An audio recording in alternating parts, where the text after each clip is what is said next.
তেঁতুলগুলো অনেক দিন ধরেই পড়ে আছে, কাঁচা তেঁতুল পাশের বাড়ি থেকে দেওয়া হয়েছিল। তো ভাবলাম তেঁতুলগুলো দিয়ে কি করা যায় লাইফে ফার্স্ট টাইম কাঁচা তেঁতুলের চাটনি করছি। তো প্রথমেই তেঁতুলগুলোকে না ধুয়ে আমি জলে সিদ্ধ করতে বসিয়ে দিয়েছি। তারপর ফুটিয়ে নিয়েছি, ঠিক এইভাবে যখন মধ্যেখান থেকে চিড়ে যাবে সেই পর্যায়ে আমি এটাকে ছেঁকে নেব। মানে ফেটে গেলে বুঝতে পারবে যে এটা কিন্তু একদম সিদ্ধ হয়ে গেছে।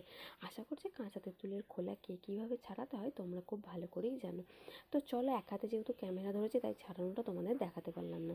তারপর এই পাল্পগুলোকে আমি ভালো করে হাতে ম্যাশ করে একটু জল দিয়ে, প্রথমে না দিয়ে ঘেঁটে নেবো, তারপর জল দেবো আস্তে আস্তে। তারপর বীজগুলোকে ফেলে দেওয়ার চেষ্টা করবে, আর যে ছোটো ছোটো দড়ি টাইপেরগুলো থাকে সেগুলোও ফেলে দেওয়ার চেষ্টা করবে। তো চলো ভালো করে প্রথমে চটকে নিই, যেইভাবে ঠিক বাচ্চাদের চটকায়। আর এদিকে কড়াইয়ে সর্ষের তেল দিয়ে দিয়েছি, তার মধ্যে দুটো শুকনো লঙ্কা আর একটু পাঁচফোড়ন আর একটু কালো সর্ষে দিয়ে দিলাম। তোমাদের হাতের কাছে যদি পাঁচফোড়ন সর্ষে না থাকে তোমরা কিন্তু যে কোনো একটাও ব্যবহার করতে পারো।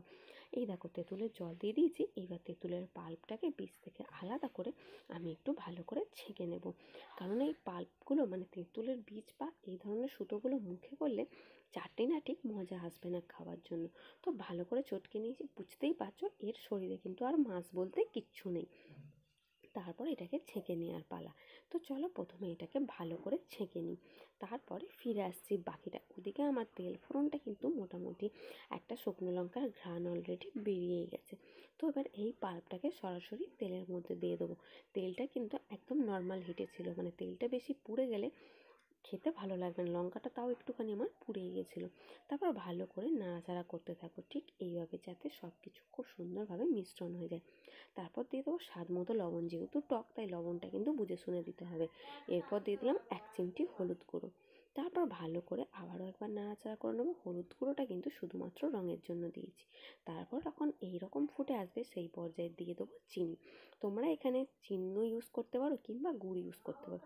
চিনিটা দিলে দেখতেও সুন্দর লাগবে আর খেতেও কিন্তু দারুণ লাগবে। তারপর এটাকে ঢাকা দিয়ে আরও বেশ কিছুক্ষণ রেখে দেবো, যতক্ষণ একটু আঠালো ভাব চিপচিপা আসছে ততক্ষণ।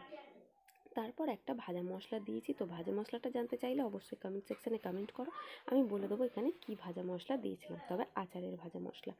তারপর এটাকে ভালো করে নাড়িয়ে চাড়িয়ে গরম গরম নামিয়ে নিয়ে বাড়িতে সার্ভ করলে এত সুন্দর কাঁচা মানে তেঁতুলের চাটনি হয় আমি কিন্তু জানতাম না। তোমাদের কার কার দেখে লোভ লাগছে?